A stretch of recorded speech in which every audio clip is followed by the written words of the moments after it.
Salutations, chers amis. Dans le livre « La tragédie des siècles », nous avons vu comment Dieu a suscité des personnes fidèles pour mettre en avant sa vérité et provoquer ce que l'on a appelé la réforme protestante.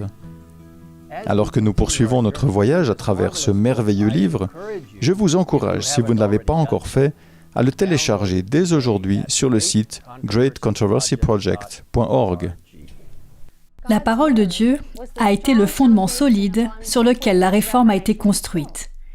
Lorsque des hommes courageux ont traduit la Bible dans les langues courantes du peuple, parfois au prix de leur vie, la nouvelle s'est rapidement répandue et les yeux d'un nombre croissant de personnes se sont ouverts et les cœurs se sont attendris pour accepter la belle vérité révélée dans les Écritures. Au fil du temps, le mouvement protestant s'est répandu dans toute l'Europe et malgré les persécutions, a continué à se développer. Dans certains pays, la lumière de la vérité biblique brillait et les gens l'acceptaient avec joie. Dans d'autres pays où la lumière était presque éteinte, les gens étaient laissés dans les ténèbres. Dans la tragédie des siècles, nous lisons « La guerre faite à l'Évangile sur le sol de France atteignit son point culminant sous la Révolution. Cet effroyable bouleversement fut la conséquence naturelle de la suppression de la parole de Dieu. »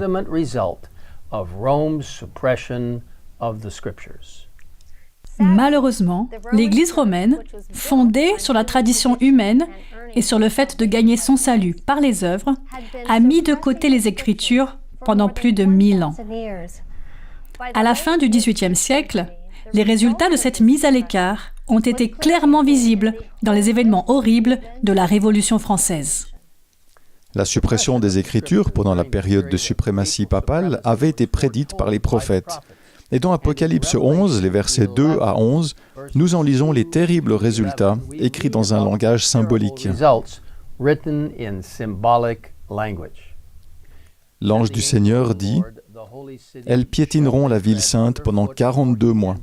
Je confierai à mes 2 témoins la mission de prophétiser, habillés de vêtements de deuil pendant 1260 jours. Mais lorsqu'ils auront achevé de rendre leur témoignage, la bête qui monte de l'abîme combattra contre eux, elle les vaincra et les tuera. Leurs cadavres resteront exposés sur la place de la grande ville qui s'appelle symboliquement Sodome et Égypte. C'est la ville où leur Seigneur a été crucifié. Tous les habitants de la terre seront dans la joie à cause de leur mort. Ils s'en réjouiront et échangeront des cadeaux, car ces 2 prophètes leur auront causé bien des tourments. Mais au bout de ces 3 jours et demi, un esprit de vie venu de Dieu entra en eux, et ils se dressèrent sur leurs pieds. La terreur s'empara de tous les assistants. Comment devons-nous comprendre cet important passage de la Bible ? Et pourquoi est-il important de le comprendre ? Tout d'abord, Dieu nous a donné des prophéties bibliques pour nous assurer qu'il connaît l'avenir et que nous pouvons faire confiance à sa parole. Nous pouvons être assurés que ce qu'il a dit arrivera effectivement. Les prophéties bibliques se sont avérées vraies au fil des siècles. Non seulement elles nous avertissent des choses à venir, mais elles nous donnent de l'espoir pour l'avenir, ainsi que la certitude que Dieu sera à nos côtés pour faire face à cet avenir. Alors, comment comprendre cette prophétie du livre de l'Apocalypse ?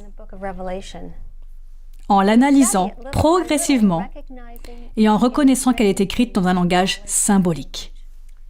Un principe important pour comprendre les prophéties temporelles est le principe jour-année, selon lequel un jour de temps prophétique correspond à une année civile de temps historique. Il s'agit d'un principe biblique très important. Et bien que nous n'ayons pas le temps d'approfondir cette étude, je vous encourage à visiter le site indiqué à l'écran pour en savoir plus. Les périodes de temps mentionnées dans Apocalypse 11, versets 2 à 11, 42 mois et 1260 jours, sont les mêmes. Elles représentent toutes 2 la période pendant laquelle le peuple fidèle de Dieu subira l'oppression de Rome.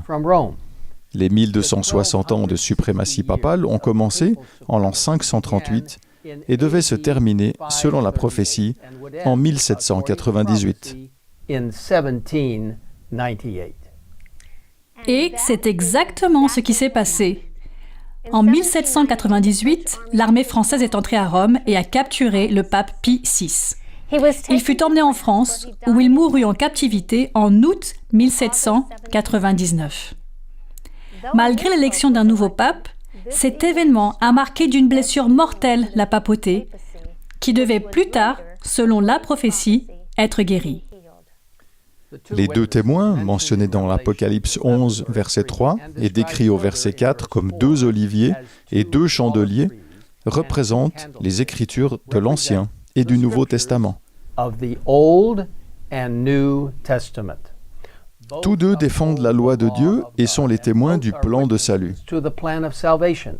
Au verset 3, ils sont décrits comme habillés de vêtements de deuil pendant les 1260 ans de suprématie papale, lorsque l'Église a cherché à supprimer leur témoignage. Des milliers de personnes qui suivaient la vérité biblique ont été chassées, trahies, torturées et martyrisées à cause de leur foi.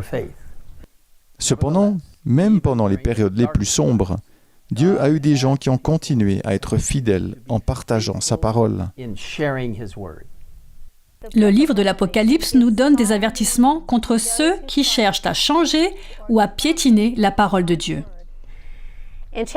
Au chapitre 11, verset 5, nous lisons que le feu sort de la bouche des deux témoins de Dieu, c'est-à-dire l'Ancien Testament et le Nouveau Testament. Et au chapitre 22, versets 18 et 19, nous lisons que quiconque essaye d'ajouter ou de retrancher quoi que ce soit à ce qui est écrit subira les fléaux et sera ôté du livre de la vie. Ellen White a écrit « Ces solennelles instructions s'appliquent à tous ceux dont l'influence pousse les hommes à faire peu de cas de la loi divine. » Elle a poursuivi en disant « Tous ceux qui mettent leurs opinions au-dessus de la révélation divine, qui altèrent le sens clair et évident des Écritures en vue de se procurer un avantage particulier ou afin de se conformer au monde, prennent sur eux une redoutable responsabilité. » Tout au long de l'histoire, les Saintes Écritures ont été attaquées de diverses manières, notamment en étant enfermées, brûlées, mal interprétées, supprimées ou ignorées. Cependant, lorsque la parole de Dieu est méprisée, les conséquences sont terribles. En poursuivant notre voyage dans la tragédie des siècles, nous verrons comment la prophétie d'Apocalypse 11 s'est exactement accomplie d'une manière très surprenante et alarmante. Je vous invite à vous joindre à nous pour notre prochaine vidéo. Et maintenant, prions ensemble. Père Céleste, nous venons à toi pour te demander de nous aider à comprendre pleinement les prophéties bibliques et à réaliser que tu as prédit exactement ce qui allait se passer et que tu as un plan en tête pour le triomphe final de la vérité biblique et de tes précieux messages des trois anges.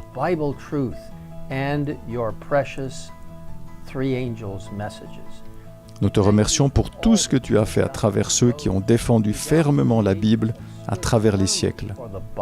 Aide-nous à faire de même aujourd'hui. Nous te le demandons au nom de Jésus. Amen. Amen.